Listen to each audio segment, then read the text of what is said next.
రాజమ్మని మొక్కుకుంటే ఏ కోరికలు నెరవేరుతాయి అంటారు కదా.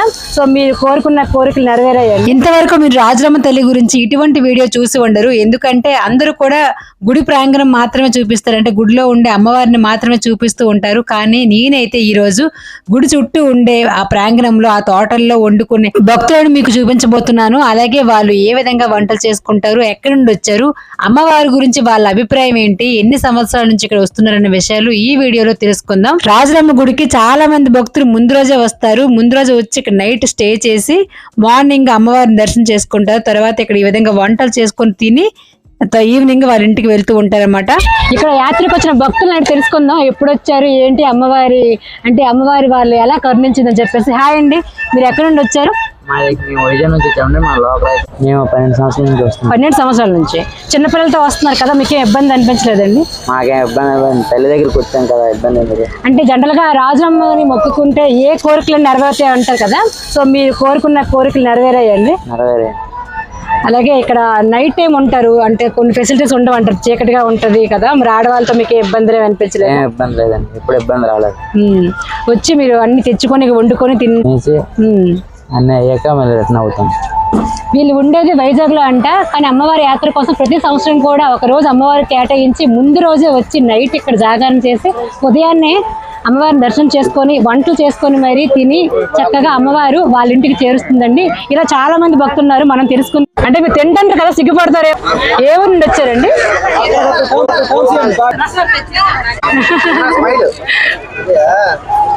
ఏంటి స్పెషల్? బిర్యానీ చేయాలి, మటన్ అన్నం రైస్. ఎందుకు ఎవరుంటారండి కుక్కులు? ఎవరు చిన్నపిల్లలతో వండించుకుంటారు. ఎంతమంది పెద్దవాళ్ళు ఉండి ఆవిడ ఉన్నారా? ఎవరు?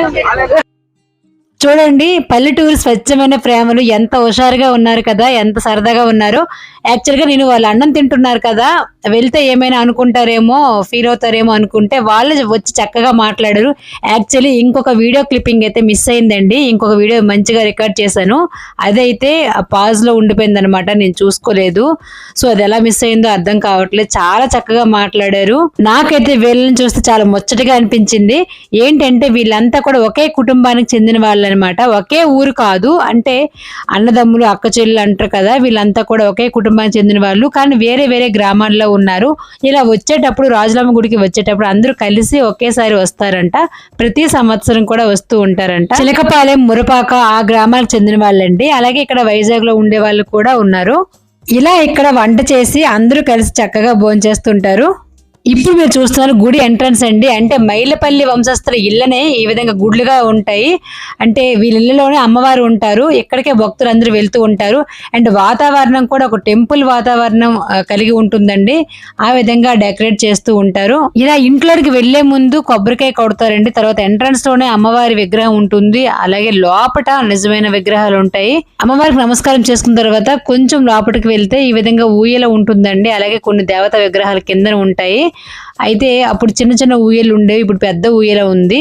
అండ్ భక్తులు తీసుకొచ్చే కానుకలన్నీ కూడా ఈ ఊయల్లోనే వేస్తూ ఉంటారు. అలాగే చీరలు ఇంకా ఏవైనా ఉంటాయి కదా, ముడుపులు, అటువంటివన్నీ కూడా అక్కడ పెడుతూ ఉంటారు. అండ్ ఇక్కడ ఏంటంటే కిందని దీపాలు అవన్నీ పెడుతుంటారు. ఇక్కడ ముందు చెక్క విగ్రహాలు ఉండేవి, ఇవి సరి తూర్పు వైపు పెట్టారండి, ఎందుకు పెట్టారో తెలియదు నాకు, కానీ అటువైపు పెట్టడం జరిగింది. అయితే ఒకదానికి మంచిదే, ఎందుకంటే భక్తుల క్రౌడ్ అనేది ఒకే దగ్గర ఉండిపోకుండా ఉంటుంది. అలాగే ఈస్ట్ వైపు వాస్తురీత్యా మంచిదని పెట్టారు, ఏంటో మరి తెలియదు. ఇవ్వండి, ఇవి నిజమైన చెక్క విగ్రహాలు అనమాట, నిజమైన రాజరమ్మ తల్లి విగ్రహాలు ఇవ్వండి. ఇవి ప్రతి సంవత్సరం మారుస్తారు అనుకుంటా. అయితే ఇక్కడ భక్తులు పసుపు కుంకుమతో పూజలు చేస్తూ ఉంటారు. ఫోటోలో చూస్తున్నారు కదా, వీళ్ళ ఇంటికే ప్రతి సంవత్సరం నేను వెళ్తూ ఉంటానండి. ఎందుకంటే రాజులమ్మ యాత్రకు ఫస్ట్ రోజు అంటే ఫస్ట్ సంవత్సరం ఎవరింటికి వెళ్తారో వాళ్ళ ఇంటికే ప్రతి సంవత్సరం కూడా వెళ్ళాలంట. ఈ లేడీస్ అంతా నాకు మంచి ఫ్రెండ్స్ అయిపోయారు, చాలా ఆప్యాయంగా పలకరిస్తారు. రాజులమ్మ జాతరకి వచ్చే చాలా మంది భక్తులు ఈ విధంగా గాజులు వేయించుకుంటారండి. చూసారు కదా, రకరకాల మట్టి గాజులు ఉంటాయి. చాలా మంది భక్తులు ఇక్కడికి వచ్చి గాజులు వేయించుకుంటారు. రాజులమ్మ తల్లి దర్శనం తర్వాత భూలోకమ్మ గుడికి వెళ్తారండి. బూలగమ్మ గుడి దగ్గరే ఈ కోళ్లను వాటిని చేస్తూ ఉంటారు. ఇంటి దగ్గర అయితే ఓన్లీ కొబ్బరికాయ మాత్రమే కొడుతుంటారు. కొంచెం ఎర్లీగా వచ్చిన వాళ్ళైతే ఇంకా బీచ్ కూడా వెళ్తూ ఉంటారండి. అలాగే ముందు రోజు వచ్చిన వాళ్ళు బీచ్ కి వెళ్తూ ఉంటారు. బీచ్ రోడ్ అయితే రోడ్డు బాగాలేదు, అంటే సిమెంట్ రోడ్ కానీ తార్ రోడ్డు కానీ కాదు, ఓన్లీ ఇసుక ఉంటుంది. సో ఇసుకలో నడవడం అంటే చాలా కష్టం. చాలా మంది అలాగే నడుచుకుంటూ వెళ్తూ ఉంటారు. అయితే బీచ్ కి 1 సంవత్సరం వెళ్ళామండి. ఇంకా చాలా వీడియోస్ చేశాను రాజరామ గురించి, వాటన్నిటిని కూడా డిస్క్రిప్షన్ బాక్స్ లో ఉంచుతాను, చూడండి. రాజరామ దయ వల్ల బీచ్ కి రోడ్ అయిపోతే ఇంకా బాగుంటుందండి జాతర. మా చరిత్ర అలాగే ఫుల్ డీటెయిల్స్ తో ఒక వీడియో చేశానండి ఫస్ట్ సంవత్సరం. సో ఆ వీడియో అయితే 1,00,000 వ్యూస్ వచ్చాయి. సో అన్ని ఇన్ఫర్మేషన్ అందులో ఉంటుంది.